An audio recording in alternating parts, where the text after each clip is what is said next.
Good good morning everyone. आज का बहुत ही अच्छा मैथ का ही टॉपिक है अभाज्य संख्याएं और भाज्य संख्याएं। यानी ये अभाज्य संख्याएं और भाज्य संख्याएं क्या हैं, आज मैं बहुत अच्छे तरीके से बताने वाला हूँ। क्योंकि इस तरह के सवालों में लोग बच जाते हैं, बच्चे को समझ में आती नहीं है सही बात। तो आज मैं बताने वाला हूँ कि अभाज्य संख्याएं भाज्य संख्याएं क्या होती है।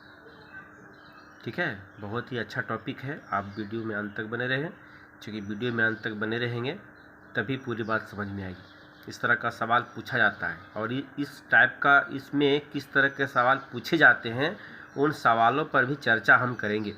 तो सबसे पहले जानेंगे कि अभाज्य संख्या क्या है। अंग्रेजी में इसे प्राइम नंबर कहते हैं, प्राइम नंबर, और इसे कंपोजिट नंबर,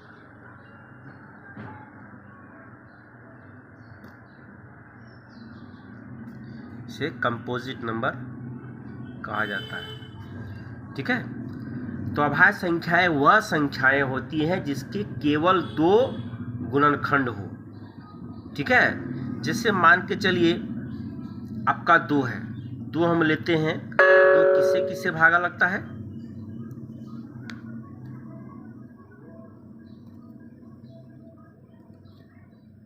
दो किससे किससे भागा लगता है? 1 और 2। बस, यानी जिस संख्या का केवल 2 गुणनखंड हो, 2 चीज से जो भागा लगे, 2 अंकों से कट जाए, उसे समझेंगे कि वह अभाज्य संख्या है। ठीक है, आइए 3 भी देखते हैं। 3 का भी वही स्थिति है, 1 से कटता है और अपने आप से कटता। कुल मिला के यही समझिए, शॉर्टकट में समझिए कि जो संख्या 1 से लगे और अपने आप से लगे उसे हम अभाज्य संख्या कहेंगे। ठीक है, अब देखिए 5 है, 1 से कटेगा और 5 से कटेगा, बाकी किसी से नहीं कटेगा। इसका मतलब 5 भी अभाज्य संख्या है। ठीक है, 7 लेते हैं, 7 1 से लगेगा और अपने आप से लगेगा, यानी केवल 7 से, 1 से लगेगा 7 से लगेगा, इसका मतलब 7 भी अभाज्य संख्या है। 8 क्या होगा देखते हैं। 8 नहीं होगा। क्यों नहीं होगा?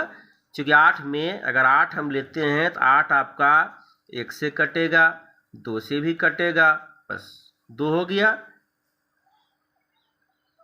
4 से भी कट जा रहा है, 8 से भी कट जा रहा है, इसका मतलब ये अभाज्य संख्या आपका नहीं है। ये क्या है? भाज्य संख्या है। क्या है? भाज्य संख्या है। ठीक है, तो इस प्रकार से है ना ये। तो कुल मिला के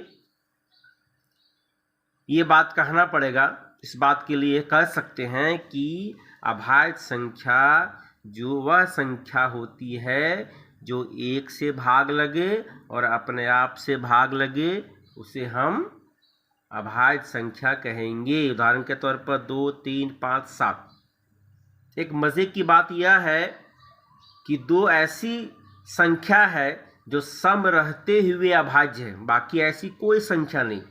इसलिए 2 को जो स्पेशल नाम दिया जाता है, 2 क्या है? सम अभाज्य संख्या। क्या है? सम अभाज्य संख्या।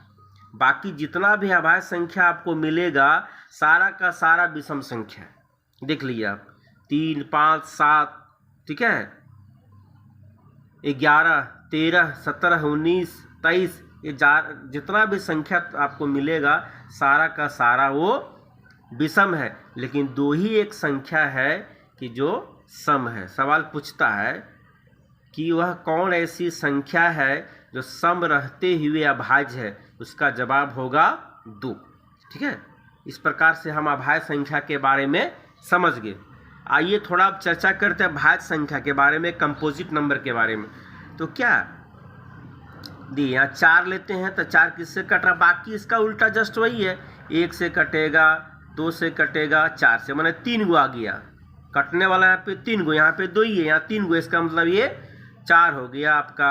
6 हो गया, 1, 2 से कट रहा है, 3 से कट रहा है। ठीक, तो ये आपका 6 से भी कट रहा है। मतलब ये सारा का सारा क्या है? 4, 6, 8, 10, 12, 14, 16, 18, 20, सारा का सारा आपका क्या है? भाज्य संख्या। तो आप लोग समझ ही गए होंगे कि भाज्य संख्या और अभाज्य संख्या में दोनों में अंतर क्या है। यदि यह वीडियो आप सभी को अच्छा लगा होगा, जानकारी आप लोग को प्राप्त हो गया होगा भाज्य और अभाज्य संख्या के बारे में, तो अगर चैनल में पहली बार आए हैं तो निश्चित तौर पर मेरे चैनल एजुकेशन 24 को आप सब्सक्राइब कर लें, लाइक करें, कमेंट करें और दोस्तों में शेयर भी कर दें, ताकि इस तरह की जानकारी और लोगों तक पहुंच जाए। अब आइए, सवाल इस दोनों भाज्य और अभाज्य संख्या से संबंधित सवाल किस तरह से पूछे जाते हैं, आइए मैं बताता हूँ। सवाल इसमें पूछा क्या जाएगा कि सबसे छोटी भाज्य संख्या क्या है। सवाल इसमें पूछता है, अक्सर परीक्षा में, प्रतियोगी परीक्षाओं में इस तरह के सवाल पूछे जाते हैं, चाहे आपका ये नवोदय विद्यालय परीक्षा हो या फिर सैनिक परीक्षा